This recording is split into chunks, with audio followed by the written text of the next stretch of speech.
Bom, turma, boa noite. Obrigado pela presença de vocês aqui. Vamos começando aqui mais um vídeo e mais uma aula nossa desse curso de análise 2, né?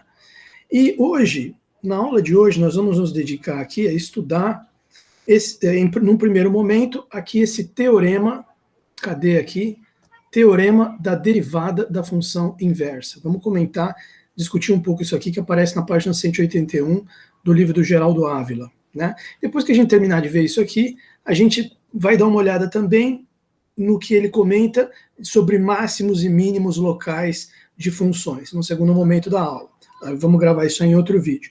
Claro que ele vai falar muito pouco desses máximos e mínimos locais, aí depois a gente complementa com o livro do Elon. Já na semana que vem a gente entra no livro do Elon, porque eu creio que já na próxima aula a gente vai terminar a matéria de derivadas do Ávila. Aí vai sobrar um tempo para a gente dar uma olhada no Elon, né?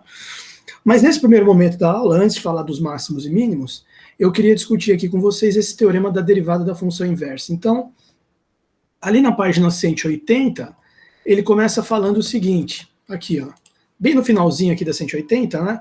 Vimos no teorema 6.30 da página 165, quer dizer, isso aqui é capítulo 6, é matéria de antes de derivada, é matéria de funções contínuas, né, que foi lá do curso de análise 1. Então ele está só comentando aqui, en passant, de passagem, que vimos nesse teorema 6.30 que as únicas funções contínuas em intervalos que também são invertíveis, por que ele está citando isso aqui, de invertíveis? Porque é o teorema da função inversa. Então, para você, derivada da função inversa, para você fazer a derivada da função inversa, você precisa ter a função inversa. Para você ter a função inversa, a função precisa ser invertível. E em todo esse capítulo de derivados aqui, você deve ter notado desde a primeira linha da primeira aula lá que a gente estudou, que ele está falando sempre de uma função definida no intervalo i, função derivável no intervalo i. Então ele está juntando as coisas, né? Tá, eu estou falando de funções definidas no intervalo, agora eu vou falar de função inversa. Então quais são as funções que têm inversa, funções definidas no intervalo que tenham inversa? E que essa inversa seja derivável, para eu poder fazer a derivada dela, né? Justamente ele está dando um toque de bola aqui no começo. Então ele fala assim, a gente já tinha visto lá no capítulo 6 que as únicas funções contínuas em intervalo, bom, se a função vai ser derivável, por consequentemente ela vai ser contínua. As únicas funções contínuas em intervalos que também são invertíveis, são as funções crescentes e as decrescentes, né? Então aí você precisaria voltar aí, quem tem o livro, ou um PDF do livro, eu tá aqui aberto aqui, eu depois vou tirar uma foto dessa página e botar para vocês, tá lá realmente teorema 6.30 da página 165, toda função f contínua e injetiva num intervalo i é crescente ou decrescente, tá certo? Sua inversa G, definida em f de i, também é contínua. Então, quer dizer, já vai ter, ela vai ser contínua, toda função f contínua e injetiva é crescente ou decrescente. Se você considerar que o contradomínio é a própria imagem, aí além de ficar injetiva, ela fica sobrejetiva também. E aí ela vai ter uma inversa, porque ela vai ser uma função objetiva, então ela vai admitir inversa, que também vai ser contínua, tá? Então ele está chamando a nossa atenção para esse fato aqui. As únicas funções contínuas em intervalos que também são invertíveis para ter inversa são as funções crescentes e as decrescentes. Tá? Estamos, aí vamos voltar aqui para a nossa página, estamos interessados em funções deriváveis e invertíveis. Portanto, contínuas, se elas vão ser deriváveis, elas vão ser contínuas, crescentes ou decrescentes. Tá? Então ele está só ajeitando aqui o cenário para esse teorema. O teorema seguinte é um resultado de grande importância prática no cálculo de derivadas de certas funções, em termos das derivadas de suas inversas, como o leitor já deve saber de seu curso de cálculo, né? Tudo bem. E esse teorema se chama teorema da derivada da função inversa. Então, antes da gente falar aqui do enunciado, entender o que significa essa fórmula e dar uma discutida aqui nessa demonstração, vamos lembrar um pouco como ele estava discutindo aí, né? Ele falou aí de função inversa, função invertível, vamos relembrar aqui algumas coisas só para a gente saber do que a gente está falando. Então, o tópico agora é teorema da derivada da função inversa. Da derivada A função inversa. Antes, vamos relembrar o que é a função inversa. Da derivada da função inversa. Derivada da função inversa. Aí, só para a gente relembrar um pouquinho aqui de início, né? Vamos colocar assim. Imagina que você tem uma função f, dois pontos, de A e B, de A em B, f, dois pontos, de um conjunto A num conjunto B, e essa função seja injetiva. Você vê que isso aqui que eu vou seja bijetiva, né? Bijetiva, o que significa bijetiva? Bijetiva significa, isso aqui é igual injetiva mais sobrejetiva, né? Então, o que vai acontecer com uma função desse tipo? Ela vai admitir uma função inversa, né? Nós podemos chamar essa função aqui de y igual a f de x, né? E o que vai ocorrer nesse caso? Ela vai admitir uma função inversa. Como é que é essa função inversa? A gente chama ela... Claro que essa função aqui ela vai levar um x que está no domínio, ela vai levar num f de x, que está aqui na imagem, que está dentro do contradomínio. F de x. E por ela ser bijetiva, ela admite uma função inversa. Como que é a inversa? F a menos 1 de B em A. Como ela é sobrejetiva, esse B, que é o contradomínio, já é a própria imagem da F. Então a F vai de A na sua imagem, e a inversa vai vir aqui do B de volta para o A. De B para A. E o que faz a inversa? A inversa pega um y que está aqui, veja que o y é o f de x, ela pega um y que está aqui e associa a um f a menos 1 de y, certo? E o y sendo f de x, esse f a menos 1 de y vai ser x, tá certo? Essa inversa também vai ser bige, tá certo? Também vai ser bige. E a gente pode chamar ela de f menos 1 de y. A gente pode dizer que ela é x igual a f menos 1 de y. E no caso da gente chamar esse f a menos 1 de g, se a gente fizer essa definição aqui, essa notação, vamos chamar esse f a menos 1 de uma função g. A gente pode escrever, em vez de escrever x igual a f menos 1 de y, a gente pode simplesmente escrever x igual a g de y, porque nesse caso aqui o g já é o próprio f menos 1, que é a notação que o livro utilizou, tá certo? Então, se você tem uma y igual a f de x, que é uma função de A em B, bijetiva, quer dizer, injetiva mais sobrejetiva, ela associa um x a um f de x, vai com certeza existir uma função inversa dela, f a menos 1, de B para A, voltando daqui para cá, que vai associar um y daqui num f menos 1 de y aqui, né? Podemos, assim como nós chamamos y igual a f de x, a gente poderia chamar x igual a f menos 1 de y. Se você, para simplificar, chamar esse f menos 1 de g, fica x igual a g de y igual a f de x igual a g de y. Quer dizer, existe uma relação assim de ir e voltar entre a função e a função inversa. Uma faz um caminho de ida, de x para f de x, que é a f, a outra faz um caminho de volta, de f de x, que é o y, de volta para x, que é o f menos 1 de y, tá certo? Bom, a gente expressa essa relação de ida e volta, escrevendo o seguinte a respeito delas, né? A gente escreve, que eu vou escrever em branco aqui embaixo, vou colocar um outro tópico aqui, a gente escreve o seguinte: a grande verdade de que f a menos 1 composta de f de x, no caso, que é a mesma coisa que f menos 1 de f de x, que é igual f menos 1, o que é f de x? É o y, então para trocar esse f de x aqui por y, isso aqui é igual, f menos 1 de y é igual a x. Então olha só, f menos 1 composta de f de x é igual a x. A função inversa composta da função vira função identidade.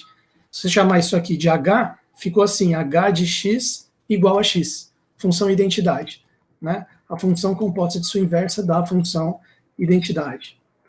Está aqui. Essa é uma relação interessante da gente observar. Vale também ao contrário aqui, se você escrever f composta de f menos 1, aí eu vou aproveitar e vou usar a letra y agora em vez de x, porque a gente usou aqui f menos 1 de y, né? Então f composta de f menos 1 de y é igual a f composta de f menos 1 de y. F menos 1 de y é x, então isso aqui dá f de x, e f de x é y. Então isso aqui dá f composta f menos 1 de y dá y. Também virou função identidade. Tá? Então é uma coisa que a gente não pode perder de vista. A função, quando ela é objetiva, ela tem inversa, e é a própria função composta da sua inversa, ou inversa composta da função, tanto faz, da função identidade. Tá? Interessante, não entrou nada de derivada aqui por enquanto. Aqui é só a gente lembrando de o que é essa coisa toda da função inversa. Né? Então, veja, está ótimo. Aí o teorema. Quer dizer, o teorema, antes da gente escrever o teorema, vamos dar uns exemplos. Eu criei na outra turma 2 exemplos aqui para a gente ver. A gente pode até aproveitar as figuras para não ter que fazer de novo. Né? Aqui, eu deixei o JPG, aqui o arquivo, já devia ter até aberto aqui, ó, das figuras que eu criei. Vou aproveitar em vez de fazer de novo no GeoGebra. Olha lá, ó. Esses são 2 exemplinhos que eu criei aqui. Ó. Esse exemplo aqui é com a função x ao quadrado.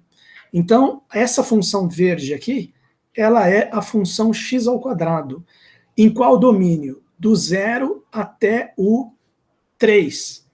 Então, quer dizer, se você imaginar a função, no papel dessa função f aqui, a função x ao quadrado, sendo que o domínio azão é o intervalo 0, 3, e o contradomínio bzão é o intervalo 0, 9, então você tem uma função bijetiva. Né? Deixa eu escrever aqui embaixo. Exemplo. Exemplos. Né? Primeiro exemplo. Exemplo 1, depois a gente escreve o exemplo 2, já vou mostrar. Você pega f de x igual a x ao quadrado. Deixa eu primeiro escrever o domínio contra domínio. F do intervalo 0,3 no intervalo. A gente pode até fazer aberto aqui, ó, para ficar mais fácil de pensar a derivada também. F de 0,3 em 0,9, que associa um x aqui no elemento x ao quadrado. Aqui, então nós estamos falando da função f de x igual a x ao quadrado, certo? Ela é bige. Nesse domínio contra domínio aqui, ela é uma função bijetiva, então ela admite inversa. Quem vai ser a inversa? A inversa é esse gráfico vermelho aqui. A inversa vai ser de B para A, então a inversa vai ficar assim, f a menos 1 de 0, do intervalo aberto 0,9 no intervalo 0,3, 0,9 no intervalo 0,3, vai associar um y que está aqui com um raiz quadrada de y que está aqui. Seria a função f menos 1 de y igual a raiz quadrada de y, ou se você preferir, naquela notação do g, ali que eu falei para vocês que é possível, seria g de y igual a raiz quadrada de y, certo? Então, eu fiz o gráfico aqui para vocês notarem não só a questão de que o que era domínio aqui da primeira, que é verde, virou imagem aqui 0,3 da vermelha, que é a inversa. O que era a imagem da primeira verde, que é o 0,9, virou domínio aqui da vermelha, que é a inversa, né? E outra coisa interessante também, esse pontilhado que eu deixei aqui na figura, que vocês devem estar observando, ele é a função identidade, h de x igual a x. Então você vê que a função identidade é como se fosse um eixo de simetria entre a figura do gráfico da função e a figura do gráfico da inversa. Olha só a distância aqui, ó. 1, 2, 3 diagonais. 1, 2, 3 diagonais, tá vendo? Certinho, bem, é perfeitamente simétrico, como se a função identidade fosse um espelho que espelha a função na sua inversa e a inversa na sua função original, tá certo? Então essa é a situação aqui. Deixa eu ver se caiu a live ou se o pessoal está acompanhando, que eu estou com um sentimento aqui de live que caiu. Vamos ver se eles estão aí. Não, eles estão aí. Eles estão aqui. Tá legal. Bom, a outro exemplo que eu dei aqui para os alunos, foi lá da primeira turma, foi esse aqui que eu vou mostrar para vocês agora. Não, tudo bem, desculpa. O outro exemplo que eu dei é esse aqui que eu vou mostrar agora. Agora eu coloquei essa função verde aqui, que é a função seno de x entre menos π sobre 2, entre menos π sobre 2 e π sobre 2. É claro que nesse domínio, função seno está aqui o gráfico verde dela, nesse domínio, quem vai ser a imagem ali? Vai ficar de menos 1 até 1. E a função vai ficar injetiva e sobrejetiva, e portanto bijetiva, e portanto vai ter uma inversa também, que é esse gráfico vermelho aqui, que é a função arco-seno de x. Então, esse segundo exemplo que eu dei, exemplo 2, vamos colocar aqui na lousa para os alunos, que aí a gente discute o teorema, depois volta nesses exemplos para ver se essa fórmula que a gente vai ver aqui no teorema, cadê ela? Está aqui? Ver como é que ela funciona ali naqueles exemplos. Eu quero ver essa fórmula aqui dar certo, né? Então, esse segundo exemplo é o seguinte, você tem uma função f, que está indo de menos π sobre 2. São exemplos, né? Vocês aí podem criar entre vocês, mas eu posso até pedir na prova, dê um exemplo de uma função definida no intervalo tal, e que tenha uma inversa, e aplique o teorema da derivada da função inversa para calcular sua derivada, alguma coisa assim. De menos π sobre 2 em π sobre 2, no menos 1, intervalo aberto menos 1 até 1. E essa função é dada por f de x igual a seno de x. Seno de x, está lá. Ponto final, ponto final. Aí como que vai ser a inversa dela?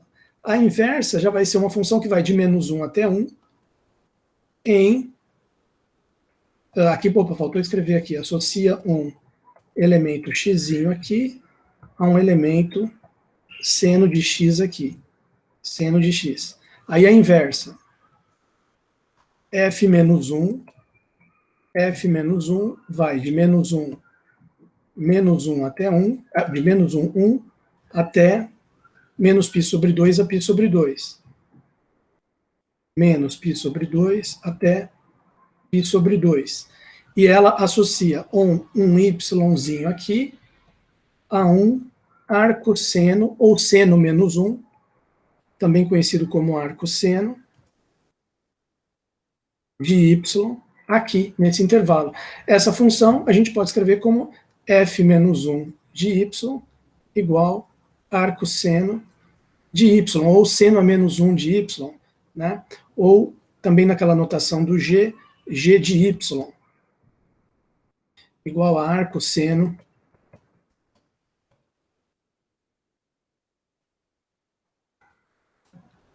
de y, tá?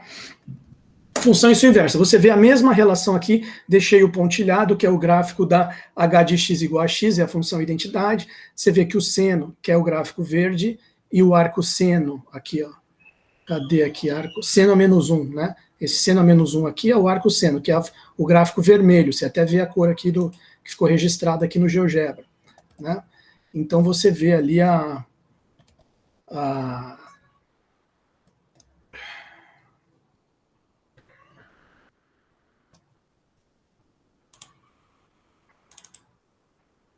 aqui. Você vê que ela realmente a função identidade é como se fosse um espelho. Há uma simetria aqui perfeita entre as duas. Tá certo? Em termos gráficos aqui, né? Bom, tudo bem. Então, todo mundo entendeu aqui a questão da função e sua inversa, né? Aqui, o caso do x ao quadrado, raiz quadrada de x. O caso do seno de x, arco-seno de x. Aí vem a questão do teorema. Repara que já de caso pensado, eu peguei duas funções que são perfeitamente deriváveis. Função x ao quadrado, né, a derivada da 2x, dá até para fazer de cabeça, e sua inversa, a função raiz quadrada de x, ali naquele intervalo de 0 até 9, aberto, perfeitamente derivável. É só você imaginar que raiz quadrada de x é x elevado a meio. A derivada vai dar 1 sobre 2 vezes x elevado a menos meio, que é 1 sobre 2 raiz quadrada de x. A mesma coisa para o seno, né? Derivada do seno de x, todo mundo sabe que é cosseno de x. E aí a inversa, aí talvez a gente não lembre de cabeça. Qual que é a derivada do arco-seno de x? Né? A derivada do arco-seno de x é 1 sobre raiz quadrada de 1 menos x ao quadrado, se não me falha a memória. Mas como que você chega numa fórmula dessa? Né? Então vamos tentar aplicar esse teorema aí para conseguir isso. Né? E aí, o que vem a ser esse teorema? Vamos agora olhar para o teorema.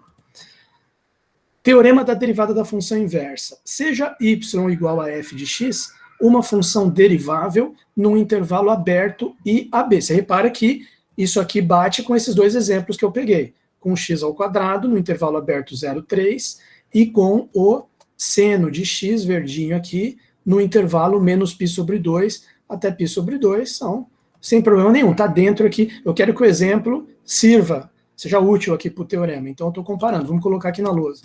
Já vamos colocar esse enunciado aqui na lousa, né? Teorema. Então, aqui.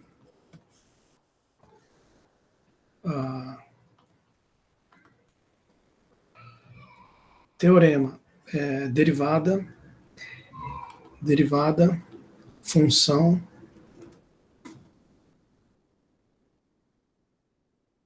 inversa. Ele diz, então, o seguinte. Seja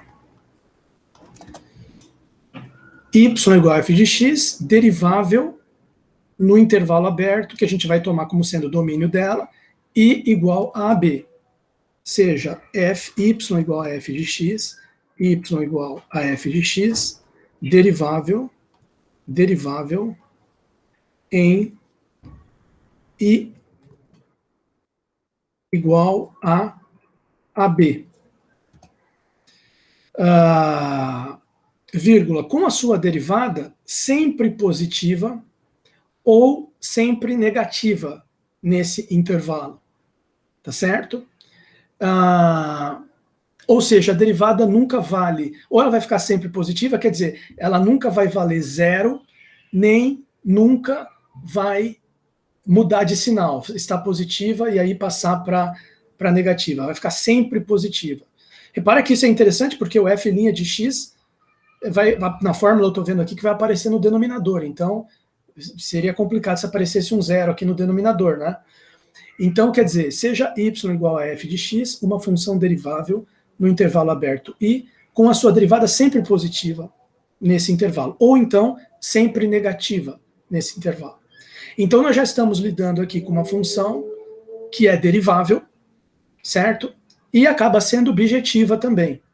Tá? Se você considerar como contradomínio f de i, ela fica sobre. E ela vai ser injetiva, porque ela vai ter essa derivada, é derivável em todos os pontos, é a derivada sempre positiva, então a gente pode considerar que essa função vai ser, como ele disse aqui antes, ó, crescente ou decrescente, se a derivada for sempre negativa, tá certo? Bom, e aí tem aquele teorema do capítulo anterior lá que ele falou, que diz que essa função vai ter inversa, tá? Que é o caso aqui. Então veja só, seja y igual a f de x, uma função derivável no intervalo aberto i igual a AB, com f' de x sempre positiva ou então sempre negativa, com f' de x maior que zero, sempre positiva, entre parênteses, ou f' de x sempre menor que zero, sempre negativa, neste intervalo, em i,zão igual a b, ponto final. Aí ele diz o seguinte, então sua inversa, inversa de quem? Da f, que já estamos considerando que é uma função bige, certo? A sua inversa x igual a g de y é derivável no intervalo f de i. É aquilo que eu falei, se o f de i já é seria o bzão aqui na nossa notação, né? O f de i seria o bzão. Então a inversa, beleza, a f vai de a em f de azão, que seria o f de i. Então a inversa vai de f de azão, que aí no livro seria o f de i, em a, de volta para a. É isso aqui, tá certo? Só que em vez de usar essa notação AB, ele usou I no lugar do A e F de I no lugar do B. Tá? Então,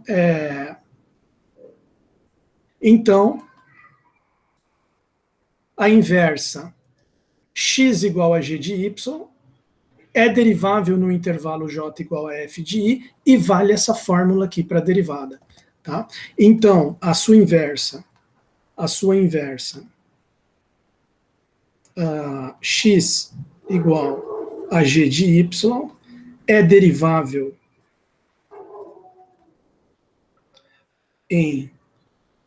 no contradomínio, né, que é a própria imagem da função que é bige, seria que eles chamam de um conjunto J, que é igual a f de i,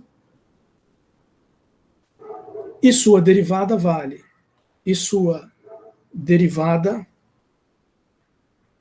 vale. Aí vem a fórmula, vamos colocar em azul aqui para destacar. Derivada da inversa g' de y é igual a... Olha só, fica um pouco estranho aqui na primeira identidade, né? Porque fica g' de y igual a 1 sobre f' de x. Então você fala, mas como que pode? Não é de y? Como é que vai ter um x aqui? Mas lembra que o x é g de y. Então você pode trocar esse x por g de y. Aí fica, pode e deve, né? G' de y... Não, desculpa. Então, g' de y já está ali, né? Igual a 1 sobre... Aí fica f' de... No lugar de x, você coloca g de y. Quer dizer, dá para você calcular a derivada da função inversa, que a g é a função inversa. Dá para você calcular a derivada dela a partir da derivada da função original f. É 1 sobre a derivada de f, substituindo o x depois por g de y. Quer dizer, se a função inversa é um g de y, a derivada dela é 1 sobre f' de g de y. Olha que fórmula bacana essa aqui. E nós vamos ver na prática como que isso funciona. Podemos ver até antes de fazer a demonstração, como é que isso funcionaria nesses nossos dois exemplos aqui. Daria certo? Por exemplo, no exemplo 1. Então, fazer algumas observações aqui, 3 observações antes da demonstração. Primeira observação, para ficar bem da clareza aqui, né? Primeira observação, nesse teorema nós estamos trabalhando. Neste teorema temos, ou melhor ainda, consideramos a função f, ela está indo de i em j, que é igual f de i. J, que é igual f de i. Eu nem vou colocar o j aqui, vou colocar já direto f de i, para ficar bem fácil de entender isso aqui. Então, como você tem isso aqui, que associa um xzinho a um f de x, que é igual a y, então a inversa, ela está indo... Lembra que eu falei que a função vai de A para B, a inversa de B para A? Então a inversa, que é a G, ele chamou aqui de G, nem vou colocar F-1, vou colocar G. Né? A inversa, ela vai de F de I, que ele chamou de J aqui, de um J, que nada mais é do que o próprio F de I, em I. Em I.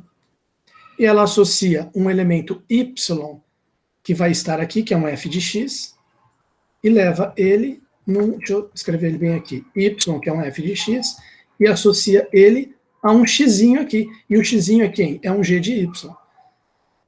A um g de y, que nada mais é do que de volta o x. Só para ficar bem claro, essa é a primeira observação. Segunda observação, como que fica essa fórmula naqueles dois exemplos que a gente viu?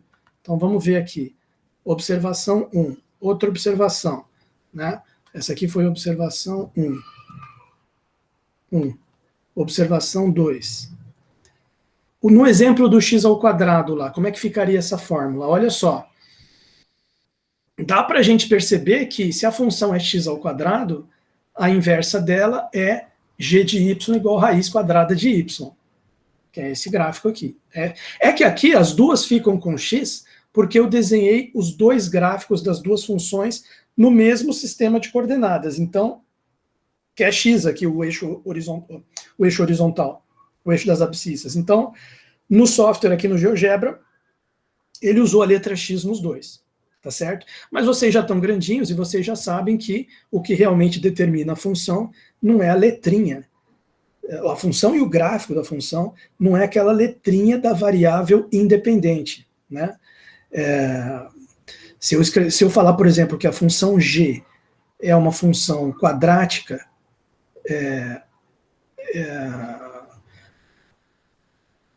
então, eu digo tal que g de x é igual a x ao quadrado, então, se eu resolver escrever g de t, vai ser t ao quadrado, né? E vai ter o mesmo gráfico que g de x, que é aquele gráfico da parábola, passando pela origem, né? Quer dizer, o que está determinando a função é o nome dela ali, g, né? Se é g de x, você escreve x ao quadrado, se é g de t, você escreve t ao quadrado, mas é a mesma função g. Está apenas mudando o nome, a letra da variável independente, não está mudando a função, tá? A função é a mesma. Então, a função aqui, g de y, g, que é a inversa de f, aí utilizando a letra y aqui, fica g de y igual a raiz de y, que é esse raiz de x, que aqui no caso do GeoGebra usou a letra x, que é esse gráfico vermelho. Então, como que a gente poderia, utilizando aquela fórmula que acabamos de ver no teorema, calcular a derivada? Todo mundo sabe que no exemplo 1, então vamos colocar aqui, no exemplo 1 que a gente viu ali, da parábola, né, no exemplo 1, você tem g de y igual a raiz quadrada de y, isso implica que a derivada, e de cabeça, né, usando regrinhas de cálculo 1, g' de y igual a 1 sobre 2 raiz quadrada de y, certo? Mas como que eu posso, aí utilizando aquela ideia do raiz é elevado a meio, cai o meio, menos meio e tal, chega nisso aqui. Tá, e como que essa fórmula vai desembocar nisso? Então eu vou fazer em azul aqui pela fórmula que eu escrevi em azul. Como é que ficaria pela fórmula? G' de y igual a 1 sobre f' de x. Veja, quem que é o f' de x aqui no exemplo 1? O f de x é x ao quadrado. Então o f' de x, obviamente, é 2x. Só que você não vai escrever apenas o f' de x. A gente viu aqui que é o f' aplicado em g de y.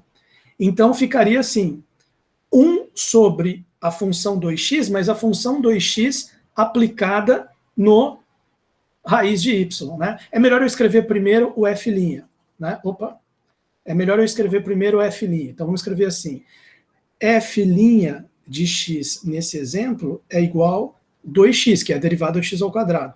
Isso implica que aquele denominador ali, f' de g de y, vai ficar f' de g de y. Quem que é o g de y? É raiz de y. Vai ser igual a f' de raiz de y.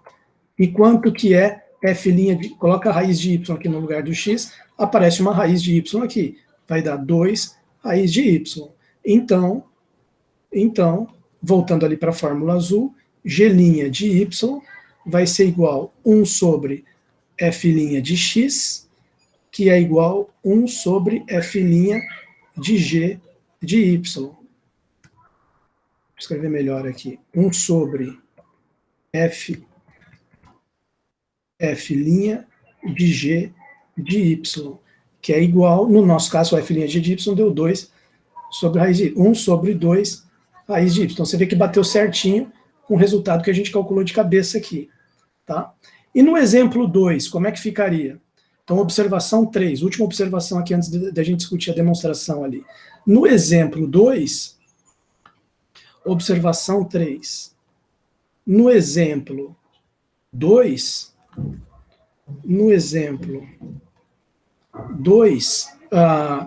aí a gente tem uma g de y que é arco seno de y. Aí eu vou já calcular direto pela fórmula azul, tá? Não vou fazer assim de cabeça que nem eu fiz com a outra, que era mais fácil. Então esse g de y, arco seno de y. Então vamos para a fórmula azul. O que diz a fórmula azul? A derivada desse arco seno de y vai ser isso aqui.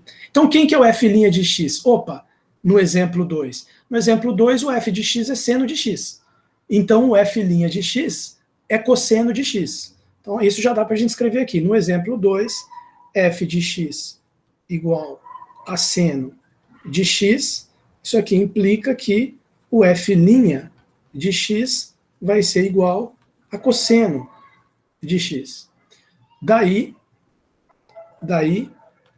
agora já passando aqui para a fórmula azul, né? O f' de g de y, que é o que vai ficar ali no denominador, vai ser cosseno de g de y. Mas quem que é o g de y? G de y é arco seno de x. Então vai ficar cosseno de arco seno de x. Olha só a situação disso aqui. Só que tem um detalhe, né? Existe uma regra lá em trigonometria que diz o seguinte, mas lembre que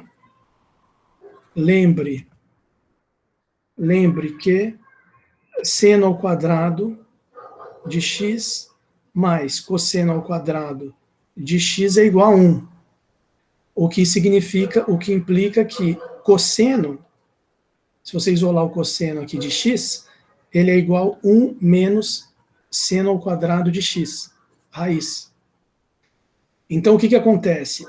Usando essa ideia aqui, esse f' de g de y, no lugar do cosseno, você pode colocar a raiz de 1 menos seno ao quadrado. Né? Então, vamos pegar um outro espaço aqui. O f' de g de y,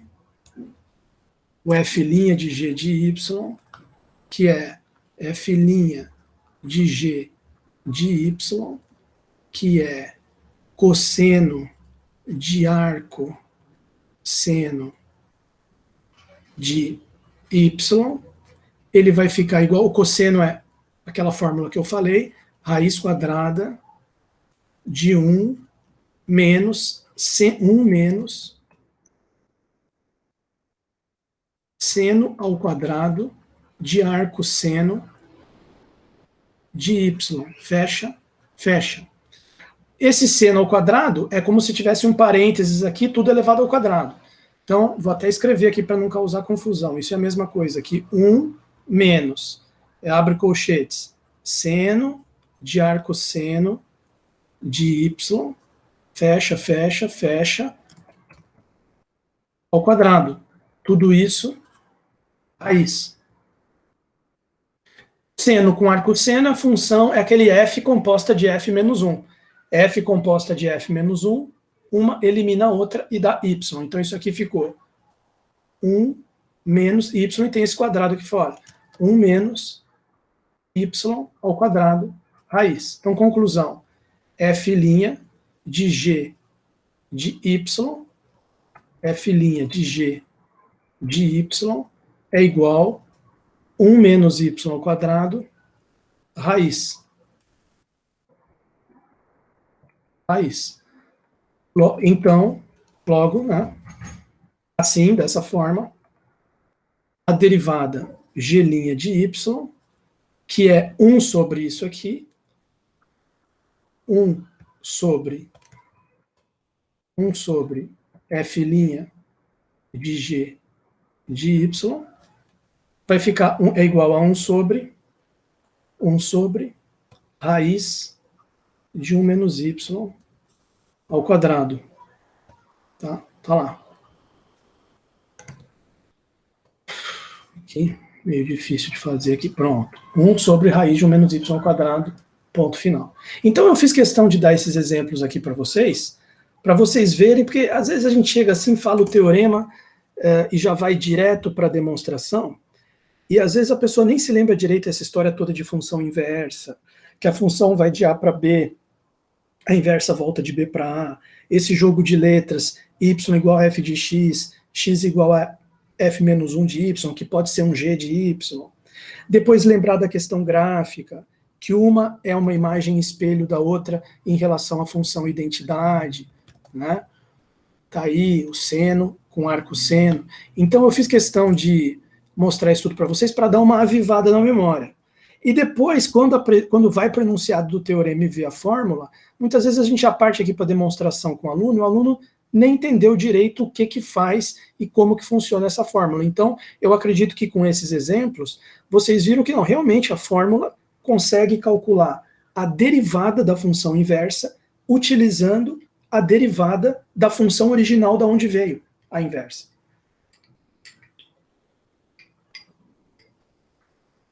Então é uma fórmula útil? Claro que é. Acabamos de ver 2 exemplos aí.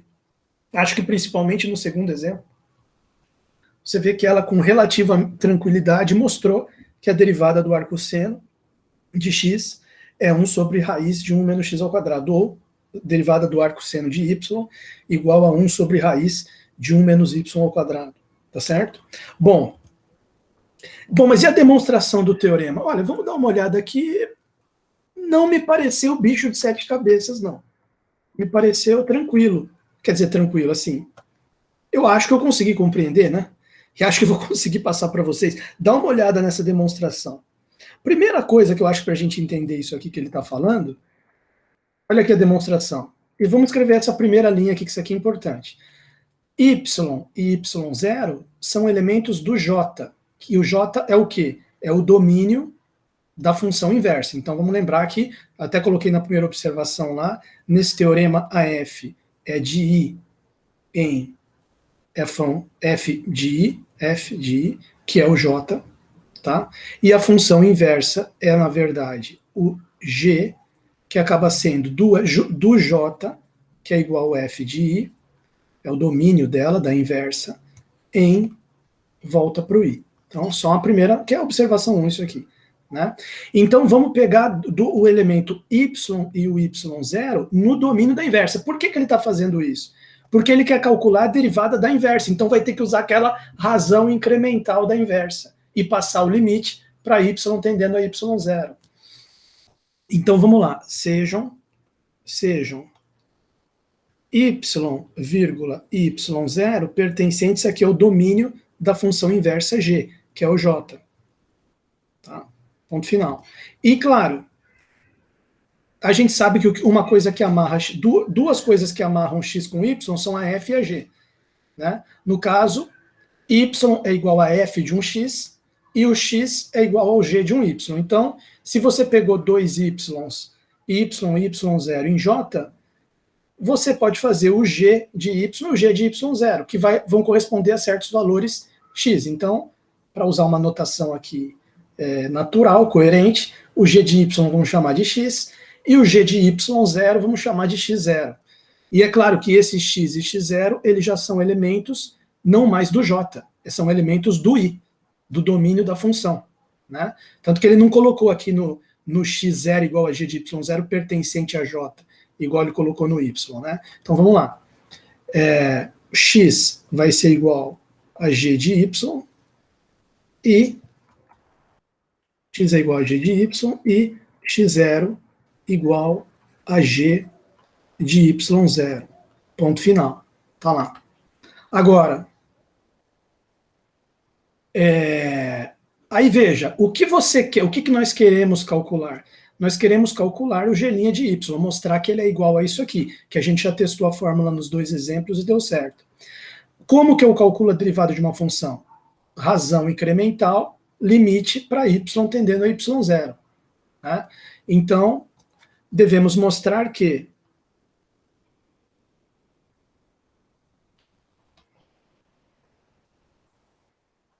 limite para y tendendo a y0, g de y,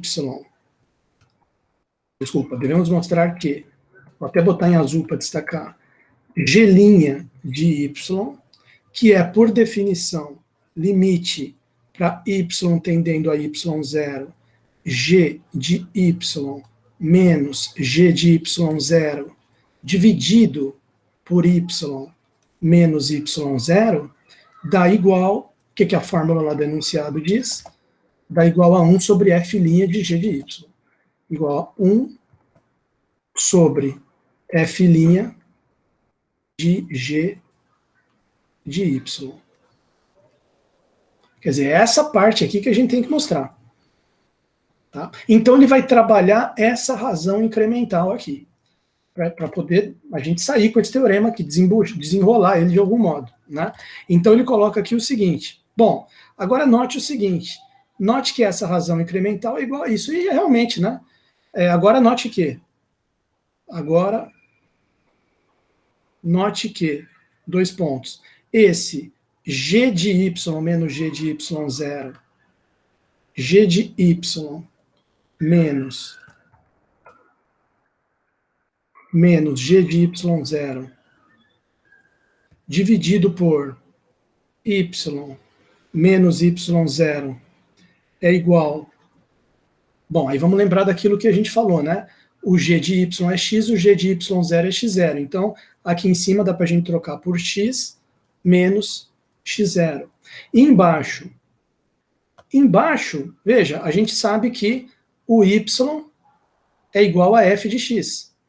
Então, é claro que esse y você pode trocar por f de x. E esse y0, ele é um f de x0, obviamente. Então, dá para a gente também aqui embaixo colocar f de x menos f de x0, que é a razão incremental, o inverso da razão incremental da f. Então, isso aqui é igual a razão incremental certinha, f de x menos f de x0, dividido por x menos x0, tudo isso elevado a menos 1. Elevado a menos 1. Olha lá. Bom, isso aqui tudo é verdade, tá? Tanto que ele colocou aqui. Então, pá. Aí ele faz os pontos final. Aí ele faz o seguinte comentário. Observe que J é um intervalo aberto. Porque ele não tinha falado nada do J. O J é a imagem do intervalo aberto isão pela f, que é uma função contínua porque é derivável. Aí ele faz uma referência ao exercício 15 da página 167. Deixa eu comentar aqui com vocês. O que é esse exercício 15 da página 167? A coisa do semestre passado. Ele diz o seguinte: prove que a imagem de um intervalo aberto, como esse I aí, AB, por uma função contínua, como é o caso da f, que é derivável, portanto é contínua, injetiva, que ela tem até inversa f, então ela é injetiva, e sobre também, prove que a imagem de um intervalo aberto por uma função contínua e injetiva é também um intervalo aberto.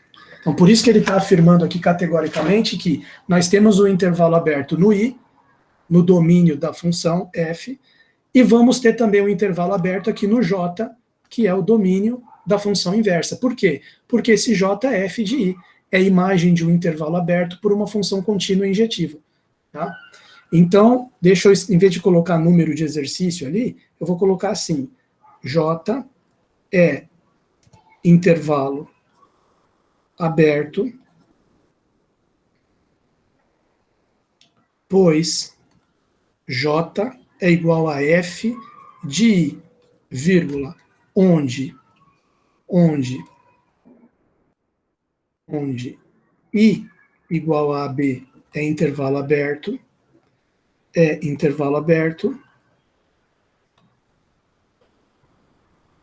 e F é contínua e injetiva. F é contínua, porque é até derivável, e injetiva, porque é até bijetiva, porque tem até inversa.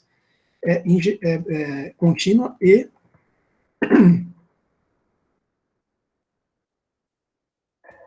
injetiva.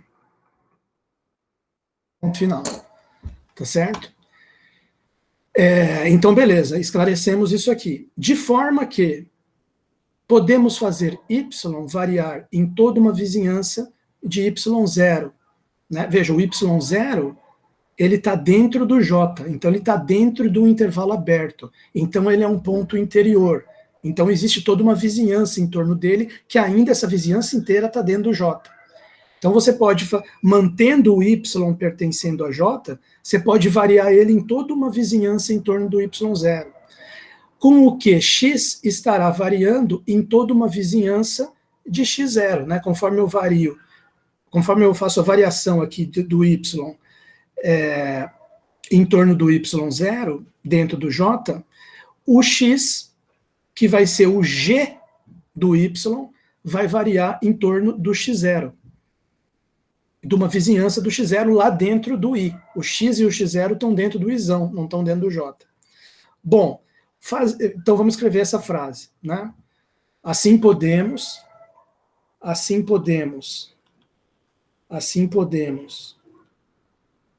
variar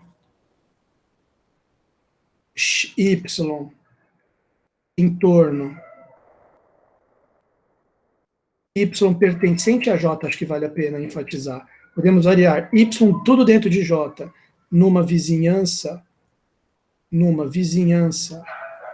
de y0, também pertencente a j, fazendo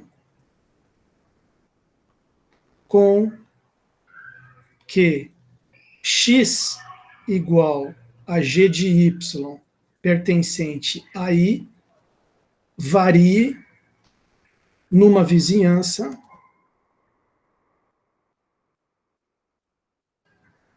de x0, que também pertence a i, ponto final. Tá?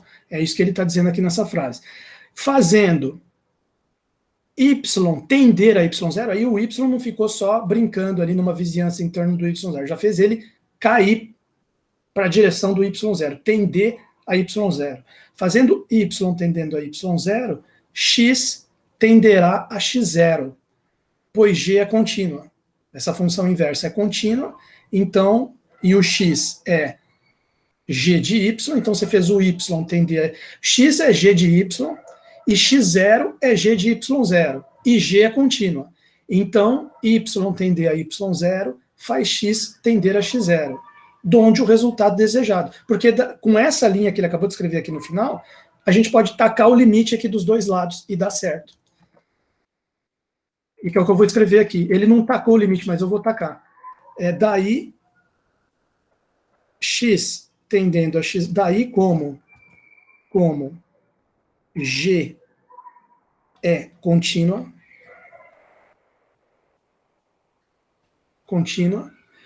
fazer, a hora que a gente faz o y tender a y0, y tendendo a y0, implica que o x tende a x0. Dessa forma, aí vem a linha final, que é essa aqui, que ele não escreveu, né? Ele só deixou subentendido, mas eu vou escrever. Você pega essas duas pontas aqui e taca o limite dos dois lados. Então, dessa forma, limite para x tendendo a x. Então, vai ficar, vou escrever completamente aqui, vai ficar assim: g' de y, que é o que eu quero, é a fórmula azul. Vou escrever em azul, para ficar igual a fórmula do enunciado. G' de y, que é igual limite para y tendendo a y0, de g de y menos g de y0 sobre y menos y0, mas aí entra essa igualdade aqui, esse negócio que eu acabei de escrever eu posso trocar por isso, e o limite para y tendendo a y0 vai implicar que o x tende a x0, então isso aqui é igual limite para x tendendo a x0 daquela última expressão, que é f de x menos f de x0 sobre x menos x0. Mas só que isso aqui é a derivada de f. É o f' de x. Só que detalhe, esse f' de x que aparece aqui dentro, ele está elevado a menos 1. Então isso aqui vai ficar 1 sobre f' de x, que era a fórmula denunciada. 1 sobre f' de x. Como x é igual a g de y, como x é igual a g de y, isso aqui é igual 1 sobre f' de g de y, como queríamos demonstrar. Fechamos a discussão toda do teorema da derivada da função inversa, fechamos a primeira metade da aula, fechamos esse vídeo aqui. Espero que vocês tenham gostado, que tenham aproveitado essa discussão toda.